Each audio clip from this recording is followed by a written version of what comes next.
Сәлем досым, Көз әлемі арнасына қош келдің. Бүгінгі видеода саған кезекті қызықты логикалық сұрақтар жасырамын. Ойыңның қаншалықты жүйрік екенін тексеріп көрейік. Ендеше кеттік.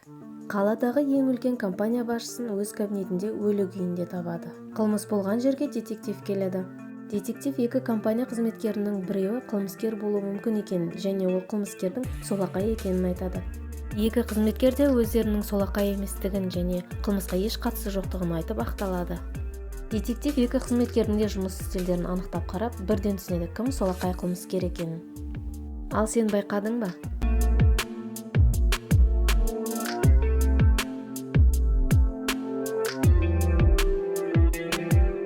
Егер мұқият қарасаң, үстел үстіндегі заттар солақай адамға ыңғайлы болу үшін сол жақта тұр. Мына адамдардың қайсы дүкендегі қарбызды ұрламақ болып жасырып тұр?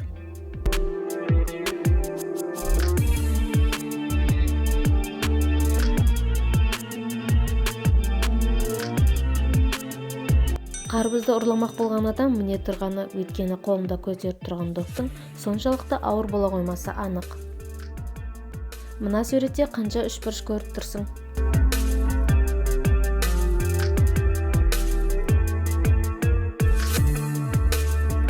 Дұрыс таба алдың ба?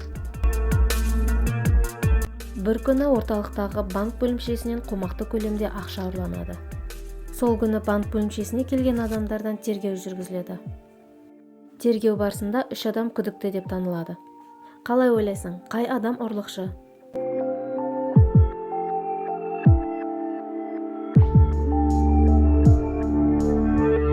Ұрлықшы міне тұрғаны тергеу барысында өзін көрмін деп ақтаған, ал көз көрмейтін адам фотоаппаратпен суретке түсірмесі анық. Мына суретте қанша жануарды көріп тұрсың?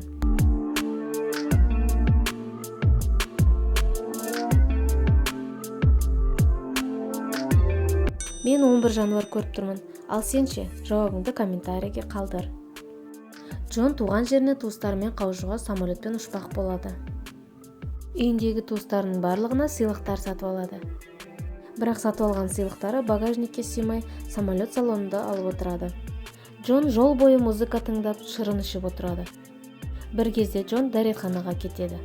Дәретханадан келген кезде сыйлықтарының жоқ екендігін көріп, таң қалады. Джон бірден қасында отырған 3 жол серіктерінен күдіктенеді.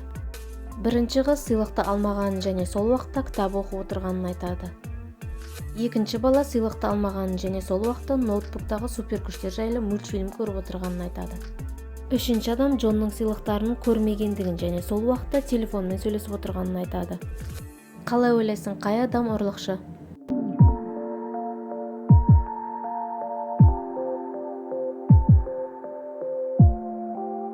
Сыйлықты ұрлаған адам міне тұрғаны, өйткені самолет ішінде телефонмен сөйлесетіндей байланыс болмайды. Мына екі суреттің айырмашылығын тап.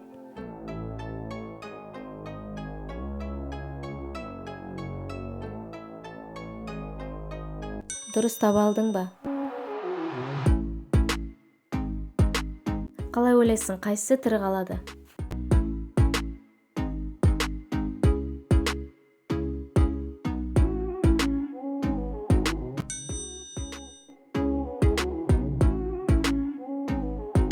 Қаншалықты байқампаз екенсің, мына екі суреттің айырмашылығын тап.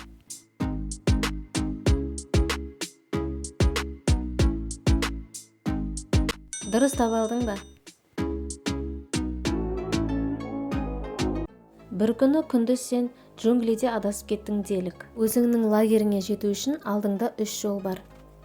Бірінші жолда адамды шағатын улы жарғанаттар бар. Ал екінші жолда улы жыландар бар. Үшінші жолда адамдарға шабуыл жасайтын жабайы маймылдар бар. Лагерге жету үшін қай жолды таңдар едің?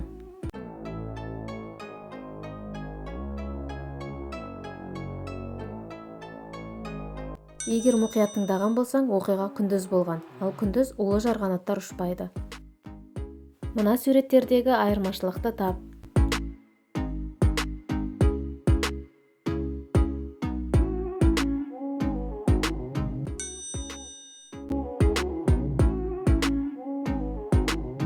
Қалай ойлайсың, қайсысы кедей?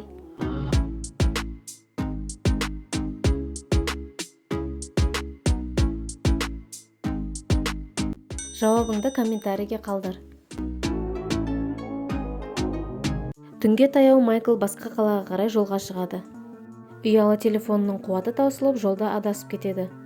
1 сағат өте келе алдынан шағын қонақ үй шығады. Майкл ішке кіріп қонақ үй администраторымен кездеседі. Майкл бірден қонақ үйде бір нәрсе дұрыс емес екенін сезіп, күдіктенеді. Майкл үшін бәрінен де қорқынышты администратор болады. Қалай ойлайсың, Майклға не үшін администратор қорқынышты көрінді?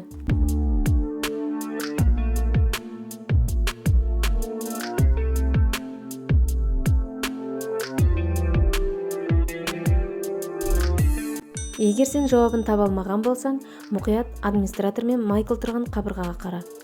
Ол жерде Майклдың көлеңкесі анық көрініп тұр, ал администратордың көлеңкесі жоқ. Ал сен білесің бе, вампирлердің көлеңкесі болмайды. Майкл босқа қорқпаған екен. Мына суретте 4 қарындаш қалақ тәріздес болып орналасқан. Ал ортасында домалақ шар тұр. Енді саған тапсырма. Тек 2 ғана қарындашты жылжытып, қалақ пішінін жоғалтпай, шарды сыртында қалдыру керек.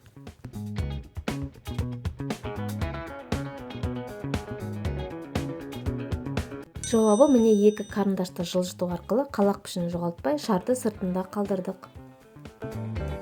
4 адамды темір торға сусыз, тамақсыз қамап қояды. Жоғар жағынан ашып шыға алмайды. Біріншісінде жалындаған от бар, екінші тордың үстінде ауыр тас бар, үшінші тордың үстінде үнемі қайнап тұратын ыстық су бар. 4-ші тордың үстінде астында құлыппен құлыптап қойған. Бұл темір торлар терең теңіз үстінде ілініп тұр. Жанында қайық бар. Мына тұрған 3 адамның ешқайсысы да жүзе алмайды. Тек 4-ші темір тордағы адам жүзе алады. Бірақ ол адамның үсті жағында, асты жағында құлыптап қойған. 4-ші темір тордың кілті 3-ші темір тордағы адамда. Қалай ойлайсың, мына төртеуі бұл темір тордан қалай құтылады?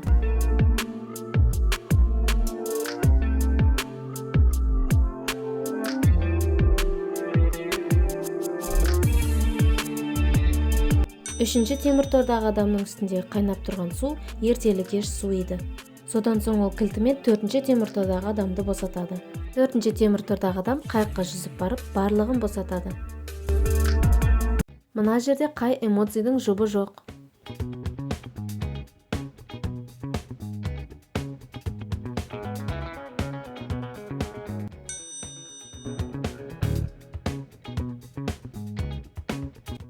Мына суреттен артығын тап.